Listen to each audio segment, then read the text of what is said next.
Ya, baik, sahabat, lanjut di video berikutnya. Nah, di video ini kita akan bahas mengenai bagaimana pola makan yang sehat.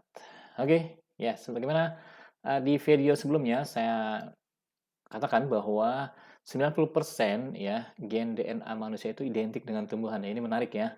Silakan Anda perdalam juga, cari literatur lain juga yang menguatkan hal ini.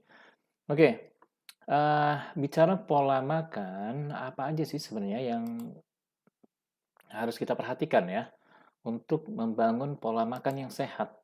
Oke, yang pertama mengenai jenis makanannya terlebih dahulu. Perhatikan jenis makanannya. Ini satu hal penting ya, dasar yang penting. Bagaimana kita mengenali jenis makanan? Oke. Nah, secara uh, umum ya, jenis makanan yang kita perhatikan itu dua hal yang kita perhatikan. Pertama, makanan itu halal atau enggak? Nah, ini sangat penting ya, sangat penting. Yang kedua, makanan ini baik atau enggak? Jadi halal dan toyib, ya toyib atau baik ya. Jadi dua hal ini yang harus kita perhatikan sebelum kita makan sesuatu, ya. Apakah makanan ini halal atau enggak? Ya, yang kedua, makanan ini baik atau enggak? Nah, bagaimana yang halal, bagaimana yang baik?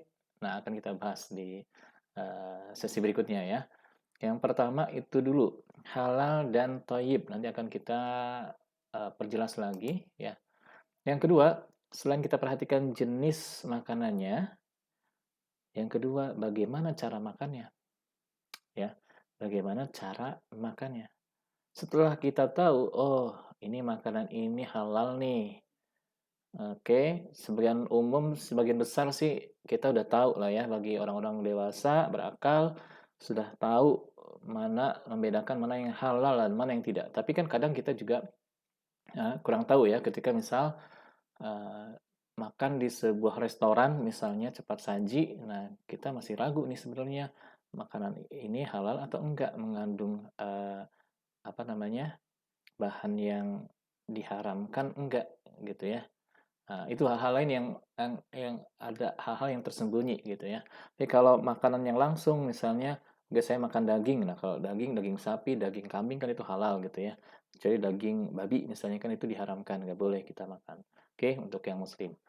Nah, kalau selain tadi ya, oke nanti kita berdalam lagi mengenai makanan halal dan thayyib yang bagaimana. Yang kedua, cara makannya nih. Ya, cara makan ini juga menentukan kesehatan kita. Misal contoh ya, dalam hal dari mulai makanan masuk ya, makanan masuk uh, ke dalam mulut kita ya. Apakah kita baca bismillah? Nah, itu juga menentukan ya. Atau kita berdoa ya sebelum makan uh, ya, atau lupa ya. Karena ini saking laparnya udahlah aja lep lep lep makan gitu ya. Nah, uh, perhatikan adab di sini, ada adab makanan, ya bagaimana cara duduknya, ya ini sudah diatur oleh Rasulullah. Kita ikuti ya sunnahnya. Misalnya makan itu duduk, ya makan minum itu duduk, tidak berdiri, tidak berjalan, gitu ya. Itu ada hikmahnya dan penelitian-penelitian sains pun itu menguatkan ya dari apa yang dilakukan oleh Rasulullah, apa yang dicontohkan oleh Rasulullah SAW. Lalu bagaimana cara mengunyah? Ya, oke kembali tadi duduk ya. Duduk pun Rasul punya kebiasaan tersendiri ya.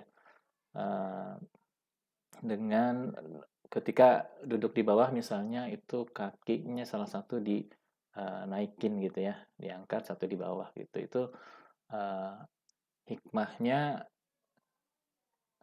jadi makanan itu masuk ke dalam perut ya, lalu fokus di perut gitu ya, itu salah satu hikmahnya. Jadi tertahan ya dan tidak akan sampai full di perut itu. Jadi sebagaimana Rasulullah juga sampaikan bahwa makan itu ketika lapar dan berhenti sebelum kenyang. Nah, jadi antara apa namanya? Antara lapar dan kenyang gitu ya.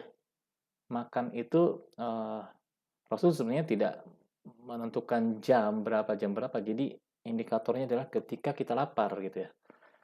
Nah, kita tahu makanan itu beragam ya, waktu cernanya. Kalau makanan berat itu sampai rata-rata 4 jam kan ya, 3-4 jam untuk makanan berat dicerna oleh perut. Nah, untuk makanan-makanan ringan lebih cepat lagi ya dicernanya. Nah, eh, kembali ke em, makanan tadi ya. Jadi makan ketika lapar dan berhenti sebelum kenyang. Jadi sampai batasnya itu bukan kenyang, tapi sebelum. Oke. Nah, ini ada hikmahnya juga sebelum kenyang. Dan tadi dengan cara duduk yang seperti tadi ya, atau makan minimal makan duduk gitu ya, makan dalam posisi duduk itu akan setidaknya mengurangi tidak sampai penuh di perut ya. Oke, karena kata Rasul sepertiga untuk makanan ya, terus sepertiga untuk minuman, air ya, dan sepertiga lagi untuk udara. Jadi dikosongkan sepertiga, tidak sampai full ya. Ini termasuk cara makan. Lalu cara mengunyah. Nah, mengunyah ini juga menurut sains ya mengatakan bahwa para ilmuwan mengatakan bahwa yang bagus itu rata-rata 30 kunyahan gitu ya. Makanan itu 30 kunyahan, bahkan sampai 50 kunyahan gitu kan. Nah, bagi sebagian orang yang tidak memperhatikan ini kan luput. Kenapa? Ini sangat penting sebenarnya dalam hal mengunyah ya.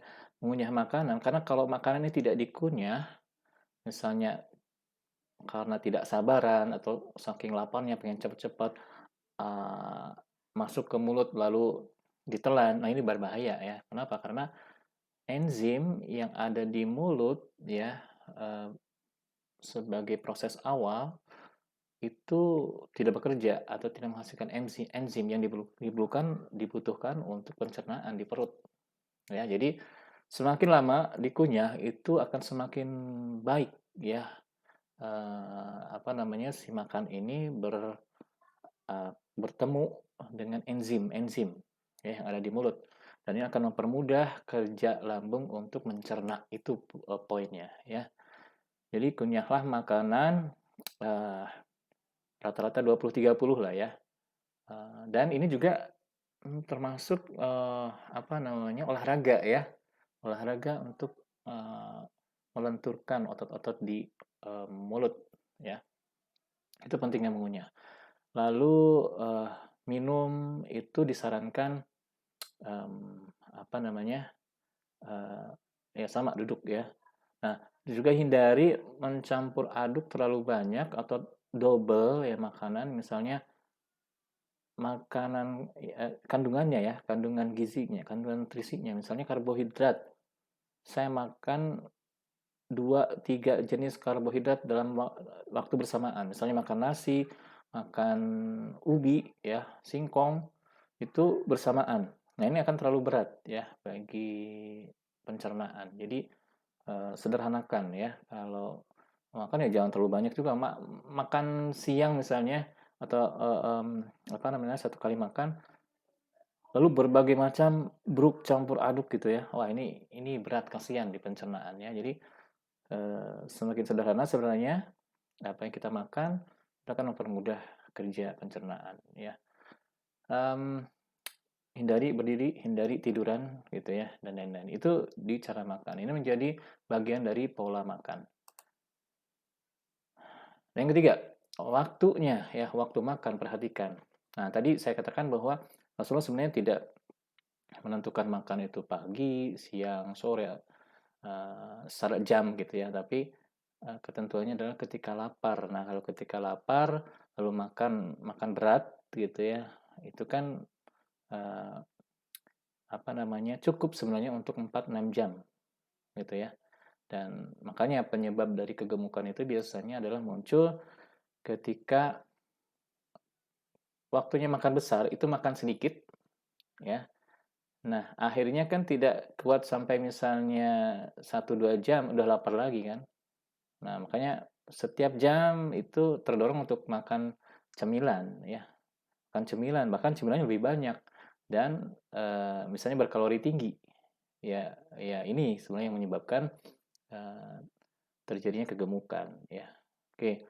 Jadi pola makan yang disarankan dari waktu itu kalau pagi tidak terlalu berat ya karena pagi itu ternyata eh, hormon lapar kita sedikit gitu ya. Hormon lapar kita sedikit. Jadi eh, tapi perlu perlu untuk sarapan ya, sangat diperlukan untuk sarapan tapi tidak terlalu banyak gitu aja sebenarnya ya.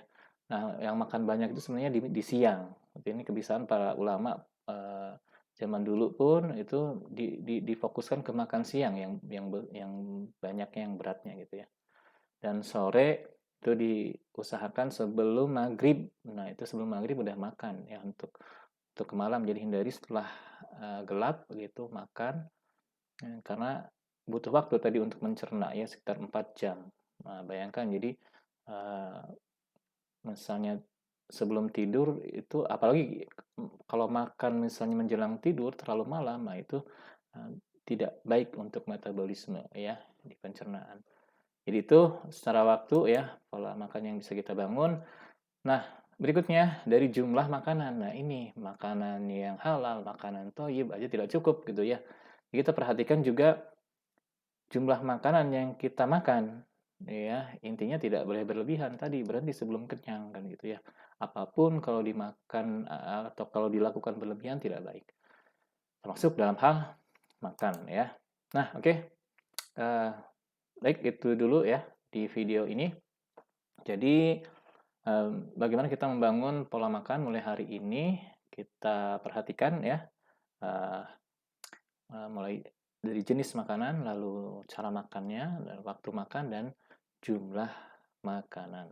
Oke, di video berikutnya saya akan bahas mengenai jenis makanan yang halal, makanan toyib, dan makanan akhir zaman. Oke, ikuti video saya berikutnya. Terima kasih. Assalamualaikum warahmatullahi wabarakatuh.